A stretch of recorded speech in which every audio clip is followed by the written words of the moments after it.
क्या आपने कभी सोचा था कि नोबिता जो अपने लेजी और लाचारी के लिए जाना चाहता था, जो हर वक्त डोरेमोन के गैजेट्स पर निर्भर रहता था, उसकी लाइफ में कुछ ऐसा होगा जिससे वो एक फेमस साइंटिस्ट बन जाएगा। गाइस, वीडियो बहुत ही अमेजिंग है, तो अभी से लाइक कर दो। Number 3, Ben 10 good bye and good returns. जब हम 10 साल के थे तब हमें स्कूल और ट्यूशन में अटक के रह जाते थे, लेकिन ये मैन ऑफ एक्शन वालों थिंकिंग ही फाड़ू है। एक 10 साल के बच्चे को एलियन से लड़वा दिया। बेन 10 का असली नाम बेन टेंशन था, जिसे एज यूजुअल उसके लास्ट एपिसोड में भी लड़ते हुए दिखाया गया है, जिसका नाम है good bye and good returns. और हमेशा की ही तरह उसकी मदद के लिए वहाँ उसके साथ अंकल मैक्स और ग्वीन दोनों होते हैं। पर अब समय था मैक्स ग्वीन के घर जाने का, क्योंकि समर वेकेशन खत्म हो चुका था। बट बेन को वापस घर नहीं जाना था, क्योंकि उसके लिए फिर से वही सब कुछ बोरिंग सा हो जाता। लेकिन इन सारी चीजों को नजरअंदाज कर अंकल मैक्स उन दोनों को घर छोड़ देता है। फिर एज यूजुअल वही बोरिंग लाइफ। लेकिन दूसरे दिन अचानक से बेन के स्कूल में ड्रोन्स आ जाते हैं और बच्चों पर हमला कर देते हैं, जो बेन से देखा नहीं जाता, और वो डायमंड हेड बन के वापस आता है और सबको बचा लेता है।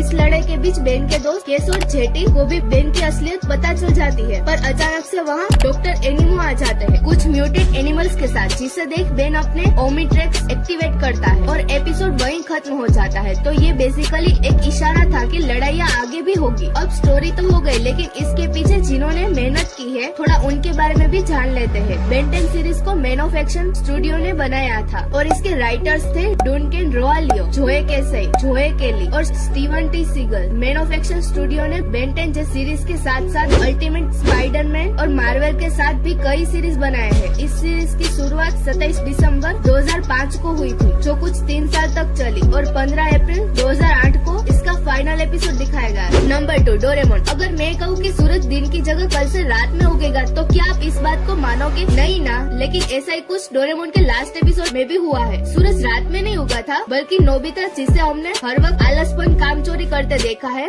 वो एक सक्सेसफुल साइंटिस्ट बन जाता है। एपिसोड की शुरुआत ही नोबिता से होती है, जहाँ वो डोरेमोन से गैजेट्स मांगता है, पर उसे पता नहीं होता कि डोरेमोन की बैटरी खत्म होने से वो खराब हो गया है, और उस समय ऐसी टेक्नोलॉजी नहीं थी जिसे डोरेमोन ठीक किया जा सके। इसी के चलते नोबिता ठान लेता है कि वो मस्तियाँ छोड़ नॉलेज पाने में अपना पूरा समय लगाएगा, ताकि वो डोरेमोन को ठीक कर सके। एंड लास्ट में ऐसा ही कुछ होता है। तो नोबिता एक फेमस साइंटिस्ट बनने के साथ साथ डोरेमोन को भी ठीक कर देता है। हालांकि उसमें कई साल बीत जाते हैं, पर इस बात से बेखबर डोरेमोन जब होश में आता है, तो उसका सबसे पहला सवाल होता है, नोबिता, क्या तुमने अपना होमवर्क कर लिया? Number 1, Looney Tunes Super Rabbits. Looney Tunes बच्चों का मनपसंद शो हुआ करता था, लेकिन क्या आपको पता है कि इस शो के कई एपिसोड को डिलीट करना पड़ा था, क्योंकि ये शो एक टाइम पे कंट्रोवर्शियल बन गया था। अगर आपको नहीं पता तो कोई बात नहीं, मैं तो हुई आपको बताने के लिए। पर उसके पहले लूनी ट्यून्स के लास्ट एपिसोड में क्या हुआ था ये जान लेते हैं। तो लूनी ट्यून्स का लास्ट एपिसोड था सुपर रैबिट्स, जिसमें बग्स बनी एक न्यूज़पेपर पढ़ता है। उसे ये पता चलता है कि टेक्सास एक कॉटन टेलिस्मिथ हंटर सारे रैबिट्स को खत्म कर रहा है। बग्स बनी को लगता है कि वो उनका मसीहा बन उनको बचाएगा, और सुपरमैन का ड्रेस पहन उड़ के वो टेक्सास पहुंच जाता है। हालांकि वो ऐसा सोच के जाता है, लेकिन ऐसा कुछ कर नहीं पाता और वो एटलास सरेंडर कर देता है। वैसे लूनी ट्यून्स उस समय लोगों का काफी चहीता शो था, जो कि एक अमेरिकन एनिमेट सीरीज है, जिसे वर्नर ब्रदर्स ने प्रोड्यूस किया था। इसकी ओरिजिनल सीरीज 1930 से 1969 तक चली थी। हालांकि उसके बाद उसके काफी फ्रेंचाइजर आए, पर उनको इतनी रेटिंग्स नहीं मिली जितनी बाकी के शोज को। गाइस, आपको आज का वीडियो अच्छा लगे तो वीडियो को लाइक करें और ऐसे अमेजिंग वीडियो के लिए चैनल को सब्सक्राइब कर लें। Thank you for watching.